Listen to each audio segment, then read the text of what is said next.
You can see I've somehow ended up with one of these special Day of the Dead flowers.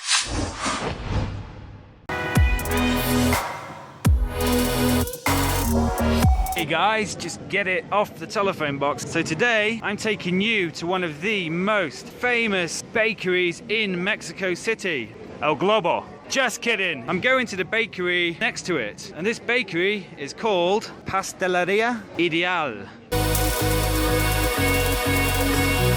So we're just in front of it. You can see one of the bags from the bakery, a very striking design, which you see people with these bags walking all over the city because this bakery is very popular. Let's go inside and have a look what all the fuss is about. And this bakery was founded in 1927 and absolutely oozes culture, and it's especially looking very pretty today with all the Day of the Dead decorations up on the ceiling there. So what is normal in a Mexican bakery? It's very much a self-serve process. You grab yourself a tray like this and you grab one of these forks here and you just go ahead and take what you want. Mexican bakeries have an incredible amount of bread. Apparently there are between 300 and 1,000 varieties, and of course different bakeries in different regions specialize in different types of bread, and you often have bakeries which specialize in bread and others that specialize in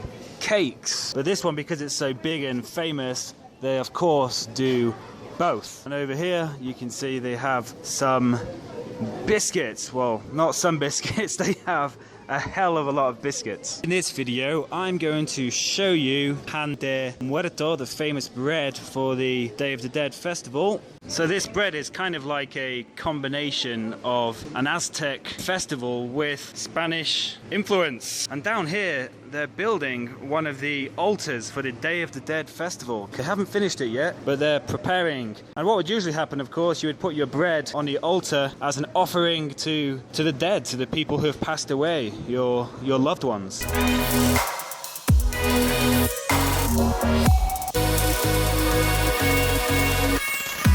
This has to be one of the coolest bakeries in the world. Up here, these archways, it's really beautiful. And on the second floor, they're selling cakes. In Mexico, people don't really bake at home, but they do come down to the bakery, I guess like this gentleman, buy for the whole family. And now I found myself behind the altar where they're putting it together. I'm going to head to the cashier now. You can see I've somehow ended up with one of these special Day of the Dead flowers. I need to get a ticket first, then I pay. I think mine will be really easy to count since I've just got one. So here is where they count. I've got my ticket and I need to go to the caja, the box, and pay and then collect my bread. You can see the woman there wrapping something for someone.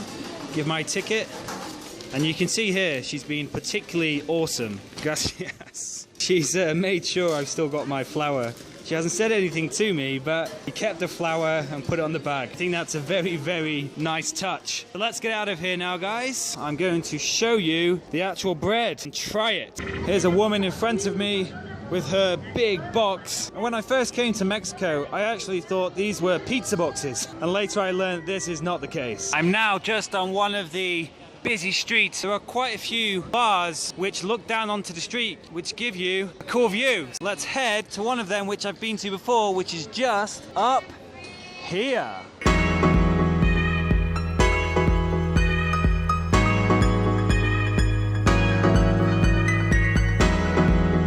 I've got my Bohemia beer, my favorite Mexican beer, or one of them. And this place is pretty cool. It's kind of like a rooftop bar. On a Friday, Saturday night, it must get very, very busy. So let's open it up. And the people here, they know I want to film this. Said, yeah, go ahead and do it. Just buy a beer, which is fine by me. And look at the size of this thing. See the size of my hand? And apparently, these bits sticking up do actually represent something. The long bits represent bone, and the bit in the middle represents the heart, the corazon. But this idea that these bits on top are bones is kind of debated. Some say that it represents the 4 points of the Aztec calendar. And you can see that it's very sweet. Look at all the sugar on top. So I'm going to try it. That was very sweet with Bohemia. Bit of a weird combination, but it tastes good. I like it. And something very common in Mexican bars, if you're not from Mexico, are these kind of tall circle tables. Very common in Mexico to drink with your friends in this style.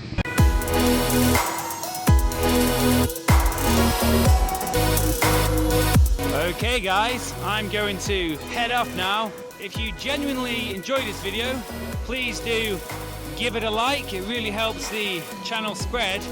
And if you're a new viewer, please do subscribe. Great to have you in the True Mexico community. And please do check us out on Facebook. I do post other bits and bobs on there. And on True Mexico, I just share with you my positive impression of Mexico. I'm very happy here, and I want people around the world and in Mexico to see some cool things from the country. So until next time everybody, hasta luego.